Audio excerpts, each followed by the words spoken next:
काम झालं, फार खालोखाल, फार गरज आहे, काळाची गरज आहे. म्हटलं ही चांगले. म्हटलं कुठे निघालात?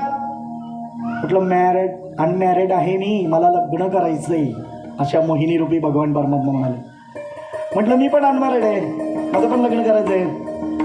म्हटलं मी तुमच्याशी लग्न करणार, पण आमच्यामध्ये प्रथा आहे. म्हटलं काय प्रथा आहे? आमच्याकडे जो माझ्यासारखा डान्स करेल ना त्याच्याशी लग्न. म्हटलं असं का? मग मी डान्स करायला तयार आहे. आता एकदा काम निर्माण झाल्यावर डान्स काय ना काय, काय ब्रेक डान्स काय, सगळे डान्स करतील. तर झाला डान्स सुरू. मोहिनी रूपी भगवान परमात्मा नाचतोय, इथून इथून इथून इथून इथून इथून आणलं आणि मोहिनी रूपी भगवान परमात्माने इथे हात ठेवला, भस्मासुराने पण इथे हात भस्म. काय कथा सांगते, कोणाला पण वरदान नका देऊ ना, पण माझा भोले बाबा आहे,